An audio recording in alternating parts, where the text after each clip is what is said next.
Praise God. Praise God. God is good all the time and all the time. God is good. Praise God. Praise God. Isang mapagpalang araw po sa bawat isa. Sa pagkakataong ito, tayo po ay dudulog, lalapit sa ating Diyos na buhay ng may pananampalataya na kung saan may dalawa o tatlo na nagkatipon sa kanyang ngalan. Naroon siya sa kanilang kalagitnaan. Sa araw na ito, tayo po ay dudulog sa Panginoon sa ngalan ng bayan ng Rojas City sa probinsya ng Capiz. Sa ating hihilingin na maitatag ang altar ng ating manunubos sa bayan ng Rojas. May mudag sa atong mga kaigsuunan diha sa Visayas ug sa Mindanao. Bisan pa katong atong mga kaigsuunan nga anaa sa Luzon ug sa laing nasod. Dalaygon ang Ginoo sa walay katapusan. Ang atin pong pagsambay mula sa Aklat ng Mga Awit, ika-80 kabanata, ang talata po ay 14. Ika'y manumbalik, O Diyos na dakila, pagmasdan mo kami mula sa itaas, at ang punong ito'y muling pagyamanin at iyong iligtas.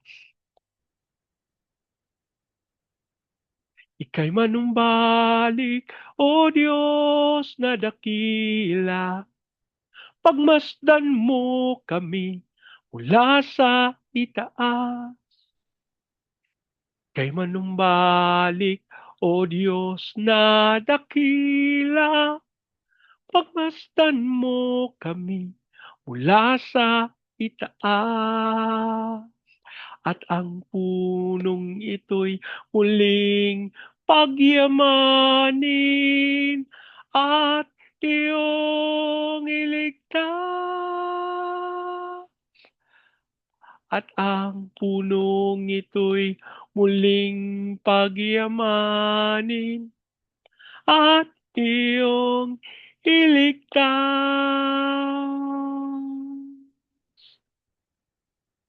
Ama naming Diyos na makapangyarihan sa lahat, kami po'y nagpapasalamat sa pagkakataon na minsan pang makadulog at makalapit sa iyong banal na harapan. Ama, kami po'y nagpapakumbaba, humihingi ng tawad sa lahat naming pagkakasala, ng aming panalangin ng banal na dugo ng aming manunubos, ang siyang luminis at pumawi sa lahat naming karumihan. Habang amin din pong idinudulog sa iyo ang bayan ng Rojas sa probinsya ng Capiz, ang aming panalangin ng lahat ng altar at lahat ng kasunduan na ginawa sa Rojas ng hindi ayon sa pangalan ng aming manunubos ay mapawalang bisa sa pangalan ni Jesus. At ang aming hiling sa pangunguna ng iyong Santong Espiritu, maitatag ang altar ng aming Panginoong Hesukristo sa bayan ng Rojas. Maraming salamat po. Ang aming pag-asa, tinugon nyo. Tinanggap namin ang aming panalangin sa pangalan ng aming Panginoong Yesus. Amen. Amen. Amen. Amen. Amen. Amen. Amen. Praise God. Praise God. Ang atin pong pagbubulay ay mula sa Aklat ng Genesis, ika-37 kabanata. Ang talata po ay 12 at 13. Isang araw, nasa Shechem ang mga kapatid ni Jose at pinapastol doon ang kawan ng kanilang ama. Sinabi ni Israel kay Jose, "Gumaya ka at sumunod sa iyong mga kapatid." Opo, tugon ni Jose. Ang Diyos po ang magpala ng kanyang buhay at makapangyarihang salita. Sa bahagi pong ito ng banal na kasulatan ay ating matatagpuan kung paanong inutusan ng kanyang ama si Jose. Ang sabi po, nasa Shechem yung kanyang mga kapatid at doon nagpapastol. Sa katotohanan po, ang pagpapastol ay hindi isang madaling trabaho. Lalo na po Siyempre po, ito'y nakabase dun sa dami nung kawan na pinapastol. Siyempre po, mas malaki yung kawan, aba, mas hindi madali yung trabaho. Ano po?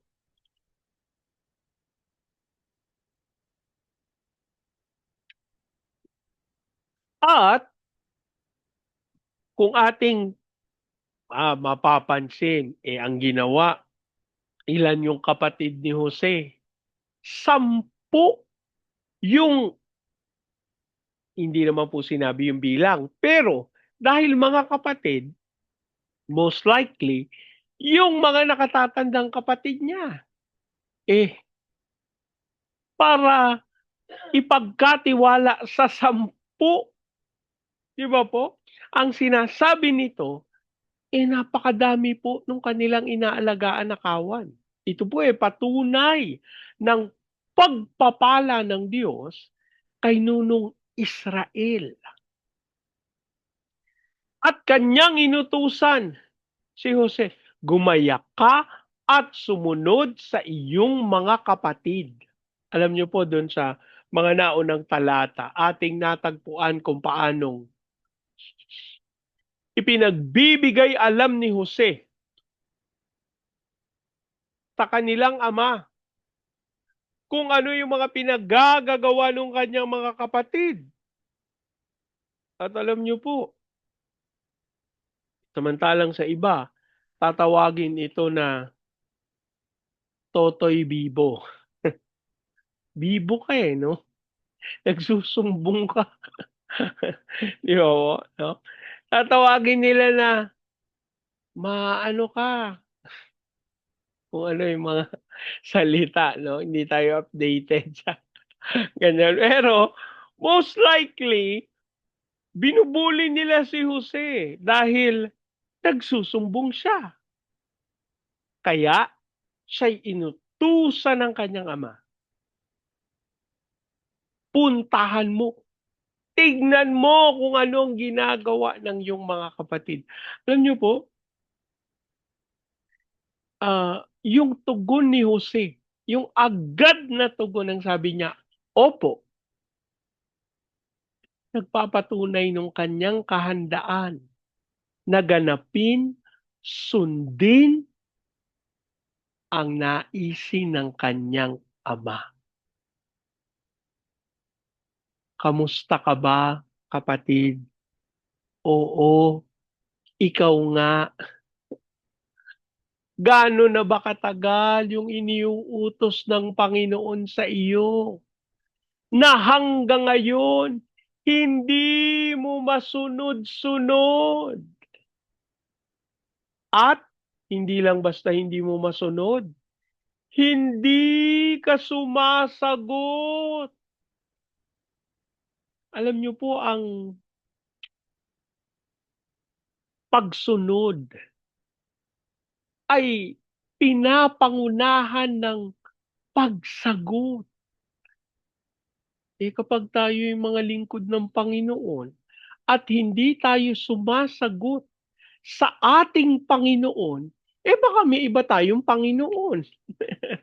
Kasi po, yun yung pangangailangan na kung tayo ay inutusan, ganapin natin. Huwag tayong pumayag na mag-iilang taon bago natin gawin. Alam niyo po, naalala ko yung isang pinuntahan ko na lamay. Ang sabi ng mga tao na napakabuti nitong taong ito.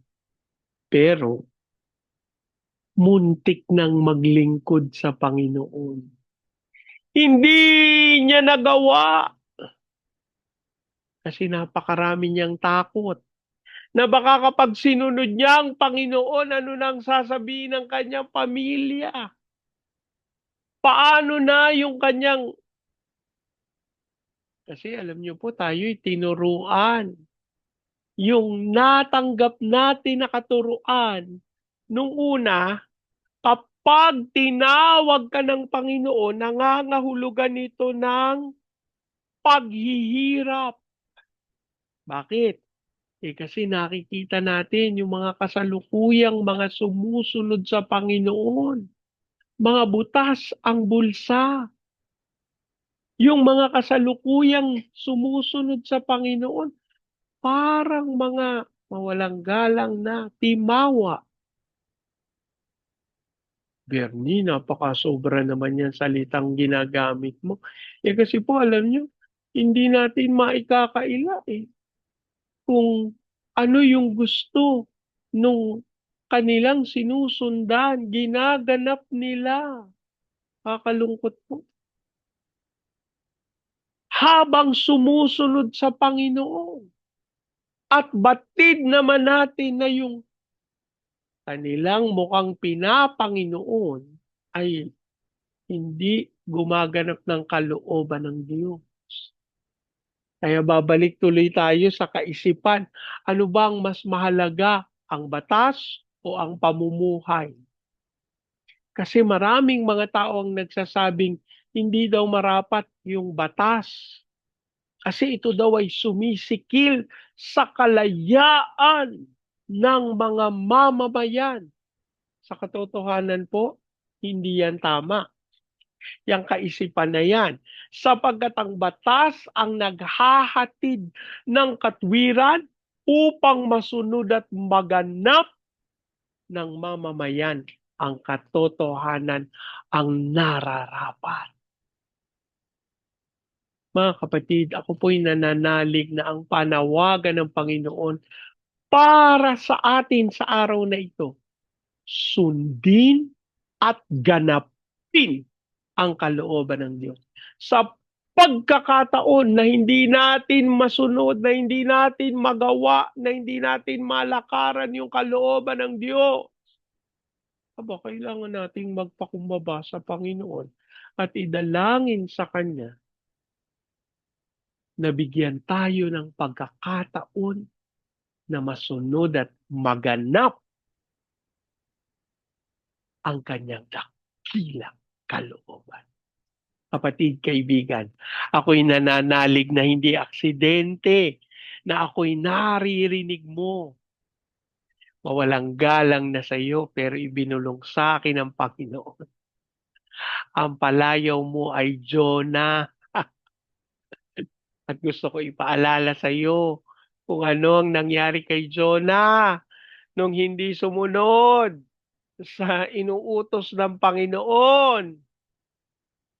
Inihagis sa dagat.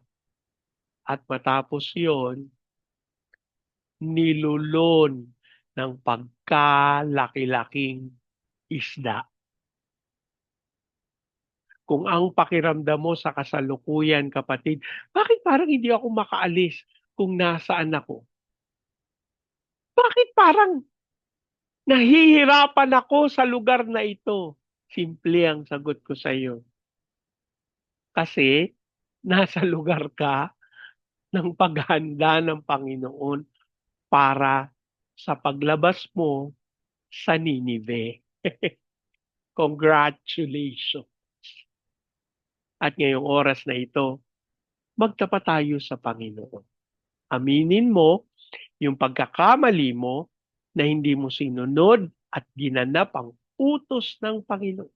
At sa pagkakataong ito, ako'y nananalig, kahahabagan tayo ng Panginoon at bibigyan ng ikalawang pagkakataon. Manalangin tayo. Maraming Diyos na makapangyarihan sa lahat. Kami po ay namamangha sa iyong salita. Ikaw po ang patuloy na nagpapabatid ng iyong katotohanan, ng iyong kalooban. Kami po ay nagpapakumbaba. Humihingi ng tawa doon sa mga pagkakataon na imbis na ganapin at sundin namin ang iyong kalooban, mas pinili naming lumakad sa landas ng kasinungalingan. Patawarin mo po kami, Panginoon. At sa oras na ito, ang aming panalangin,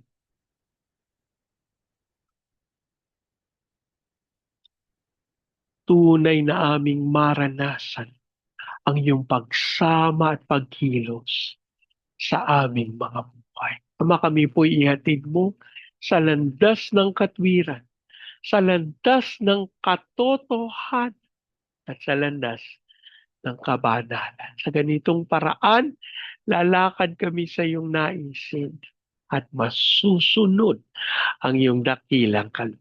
Ama, dinadalangin ko yung aking mga kapatid na katulad ni Propeta Jonah ay lumabag sa iyong kalooban. Dasal ko ang pagdaloy ng iyong espiritu at katotohanan. Ipahintulot mo, Amang Diyos, na kanilang maranasan ang iyong pagsama sa pangalan ni Jesus. Amin ding idinudulog sa iyo, Panginoon, ang iyong pagkilos sa bayan ng Rojas.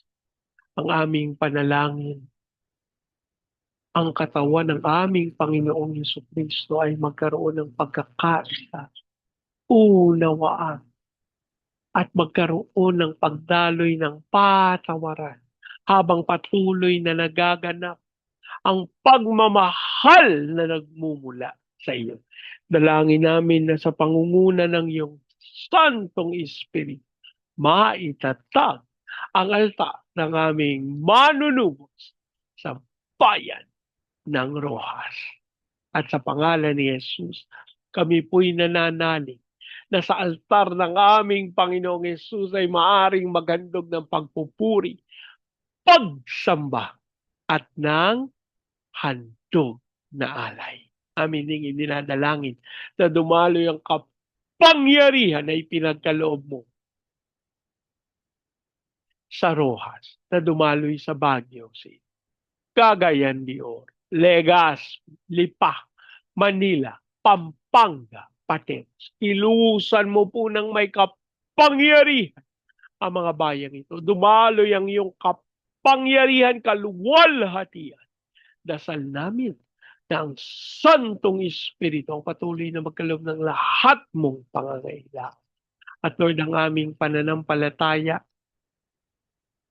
lalakad sa iyong katwiran ng aming pinakamamahal na ba. Dasal din po namin ang pagkilos sa aming mga training agencies, katulad po ng Main Lifeline, Asian Center for Missions, Elijah House Philippines, Church Renewal, Asia Pacific Institute for International Studies.